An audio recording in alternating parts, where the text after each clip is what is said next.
back up. Yeah, shall I, Look, he's going to let him go. He's literally going to undo that. He's like, that's it. Hello everybody and welcome to another Magical Moon video, and this video truly is magical because we have reached 25,000 subscribers and we've had over 2 million views, and to say we are humbled, shocked and just completely speechless is an understatement. I don't think we can quite get our head around how this has happened. You know, it's just been incredible and we just can't thank you all enough. Anyone that's been following our story for a while will know why we do this. We are doing this for our horses. Our horses are all retired competition horses of some level, elite horses, down to, we've got, you know, Jarvis in the field, haven't we, that we don't know a lot about, but we do know he was in competition. But these horses come here to have dignified end of life, and that's why they come to us, and these horses have had careers. So that's why we started our channel, to push those horses forward and give them a voice. But what it's done is created this incredibly magical space and community for people to come together, to chat in the comments, and also explore and watch what we do as a family.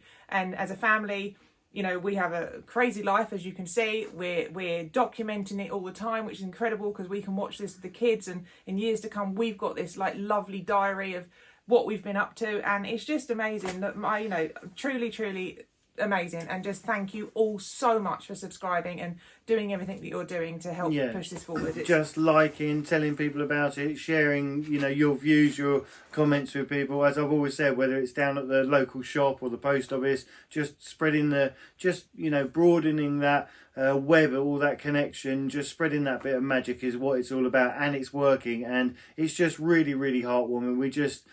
We can't thank you enough, but it is giving the legends their voice, as Jenny said. But more importantly, what it means is, as we continue to grow, and it looks like we're going to, it's going to be getting those numbers of people together so we can go to the establishments and we can affect change. And we are getting there, but we just need to stay patient. We need to stay strong and stay together, and when we've got enough people, then we can affect change. So it's looking really good. Thank you so much, and just really looking forward to what the future holds. Absolutely. Really, and in the meantime, what we'll do is we'll keep producing videos of lots of different things, obviously the horses, the home, the family, the things that we've always done, and we'll keep doing that, and hopefully that'll entertain you and you'll want to keep watching and you'll want to keep following and you'll want to keep on, you know, helping us with our story and giving those horses the voice. So you've probably noticed that we're in a little bit of a strange area. If you're new to the videos, thank you for joining, but if you are new to the videos, you'll be wondering where on earth we're standing.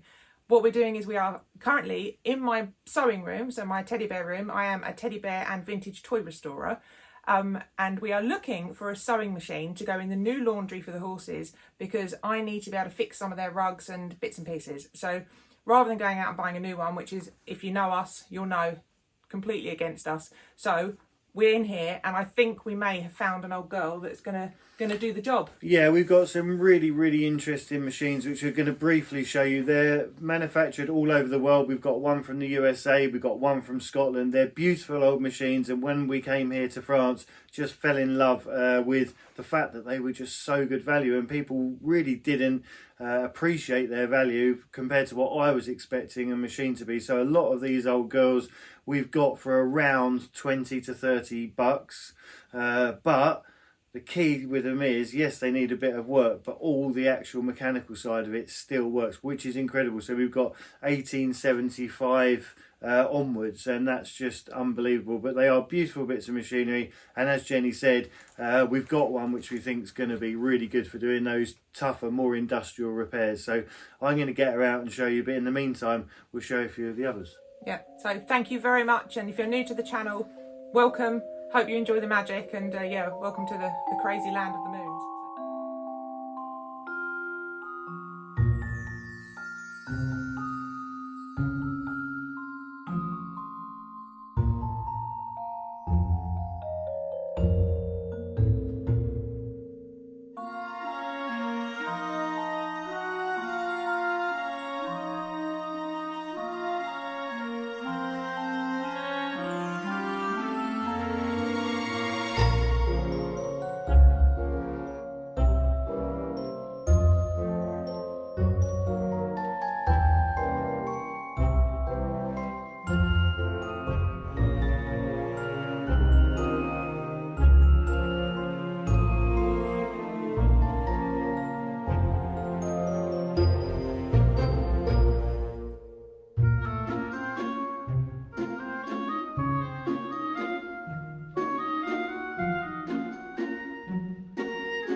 Okay, we've got about 15 in total, I think, around that number. So we've got quite a few. Some come with a table, some come with drawers, like this one here. This one is Doris, and Doris is 1935. And the tables vary in styles, but they're all similar. So some have the treadle underneath.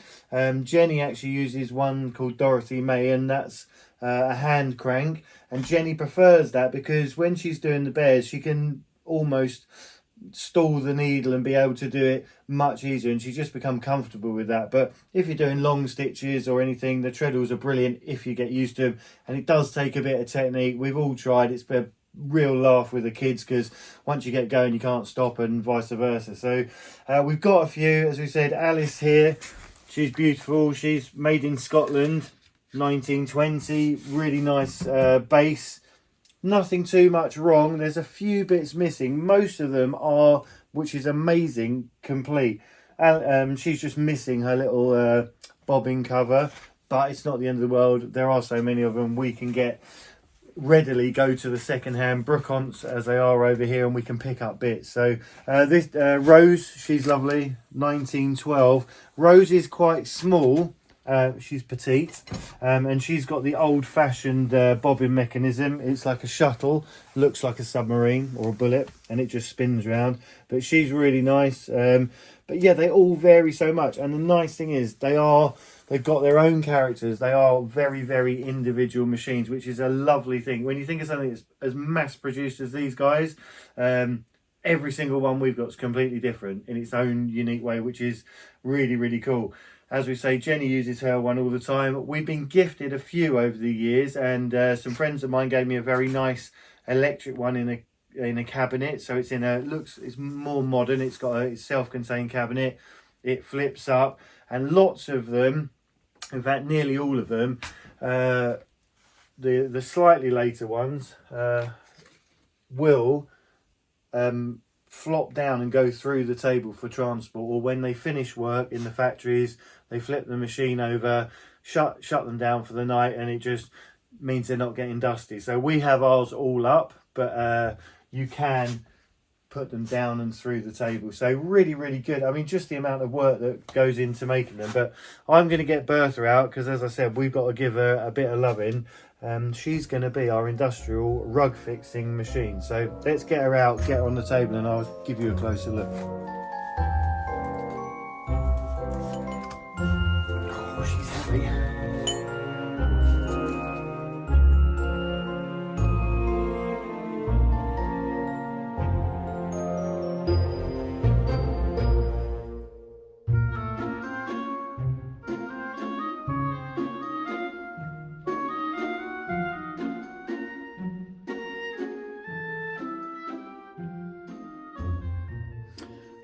I've just sat down with Bertha and I've had a look at her, and she's actually not that bad. She was seized, as I mentioned before. She's now started to come back to life. My job is going to be give her a really good clean, get all those moving surfaces nice and clean, lubricate her, and then set her up, and she's good to go. So lots to be looking forward to. I'll just show you quickly the workings underneath, which is just fascinating.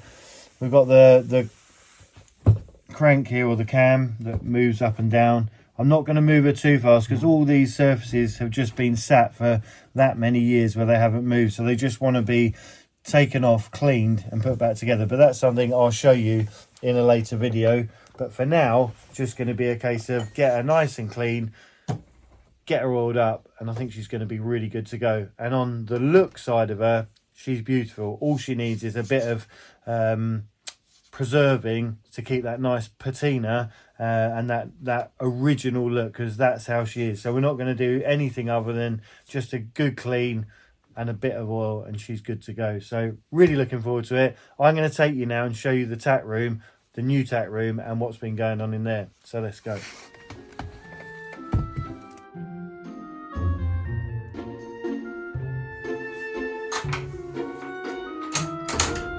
So we are back now in what is the new tack room. There's been loads of stuff happening. Melissa and Jenny have been working tirelessly to get it all up to speed, and it's looking really, really good. We've got everything we need. and here she is, the world map.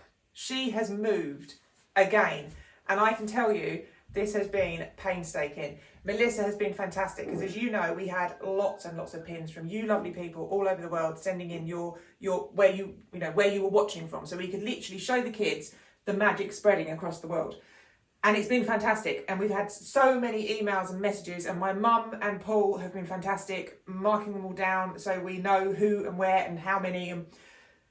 But that meant there was a lot of pins in the map. So we have moved the map up here because it is the perfect place for it, because this is going to be the new visitor centre. The reason that is because, one, this is a really big room and it's perfect for that. But more importantly, our eldest son, and lots of you have asked, has been missing for quite a while. And that's because he's been back in the UK studying. He comes home in 2 weeks and we want to give him his own space. He turned 16, he's a grown up, he's a bit of a man now. So we want to give him his own space. And the little cottage we're finding more and more with Patreons coming to visit and Channel 4 filming is quite a small area. So we think rather than go down there and be all pokey, we needed to expand. So we have. This is the room. Voila. So this is now going to be the tack room and the visitor centre with the map. And Melissa, Paul, has worked so hard. She tried a thimble to begin with, got over that. She then she's now moved on to a hammer. So she's hammering all the little nails in, which you'd have seen in the video that I've just shown you. And we're getting there. We are getting there. I mean, this is only 50% of the pins. We've obviously got another 50% to put in. And then on top of that, we've got more to put in of people that have also contacted us since. So yeah, it is happening and it is just amazing. And really, to see the magic spreading is just, there are really no words for it. So again, thank you to everyone for what you're doing. But I'm going to pass you back over now to Nick because he's going to show you around the tap room and I'm going to go back and film.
So over here we have all the shells which need organising, but we're getting there. We're just bringing stuff over, and as it comes over, Melissa and Jenny are doing their utmost to organise it. We've got all these travel boots, leg guards for when the horses travel. We've got our old boots, and a lot of this stuff you'll see is, as I said before, from when Jenny and I, throughout our careers, have accumulated all this equipment. So it's really lovely to be able to showcase it. And also, when people ask the question, well, what's that? Where did that come from? We can give them that bit of information, because everything we have here has a story. It's all part of our history. It's all part of our heritage, but it's also massive part of the legends. So we've got bits in bags down here. They're the things that go in the horse's mouth. We are going to hang them up in the older tack room. Some of you might have seen we had them all hanging from the ceiling, so we're going to be getting onto that. But it's a work in progress. So this is a lovely area. So it can be more organised. We've just got to add to it. As we walk around here, we've got the rugs. We've got night rugs or stable rugs. We've got day rugs, which are a fleecy material. And obviously not forgetting who's just there. That is the legend that is Epelander Fouquet, with his former rider Ben Mayer, who's one of our supporters. And Epeland was fundamental in changing his career. He I wouldn't say made him would be but he definitely had a huge influence on his career and his path. And Ben is one of our supporters and have given us a really good quote. He's in the top 10 in the world. He's probably going to be at the Olympics next year in Paris, so keep your eyes peeled. We hope he is. But he's very, very good. He's just gone on from strength to strength, and it just shows what these legends can do for people's careers and what they can aspire. It just propels them. So we're very lucky to have had him, and yeah, he's there bang in the middle for everyone to see. So moving on, we've got our saddle horse here with all our girths, and we've got a Team Legend number here, which we had made for people all over really to celebrate the legends. And Jenny had them manufactured, and we posted them off to people that had the old legends and were just celebrating them. And it's just about spreading the word and keeping them relevant. So they wear these saddle cloths at events, and people obviously will ask the question, but more importantly, they're telling everyone about our cause. These guys are stud girths. They go round underneath the horse, and they protect the horse from when they have little studs in their hooves. So that's another thing. We've got quite a few of them. We've got quite a few of everything, to be fair. But as I say, we've accumulated lots in many, many years. Moving around here, we've got some more night rugs. And then above the night rugs, we have the beautiful Cinderella. One of our legends who was with us in her final years. And it was a real cherished time to have with her. These are show numners, so they go underneath the saddle. They're really smart, very, very, yeah, it's just really nice. All of the stuff, we've just been really lucky to have been able to get it in the past, and it's just been part, as I say, part of what we've always done. As we move on, you're going to see lots of leather work. So it's not organised at the moment. We've just brought it across. It needs coming down, it needs cleaning, and then putting up in its correct place. So it's a work in progress. But as we walk down here, we're just going to go through all the bridles, so what goes on the horse's head. And as we said about those bits, you can see here there's the bits that go in the horse's mouth, and they have bits that go around their nose and above them. And that's just, this is only a very small part of it, but we're moving stuff around to get it organised.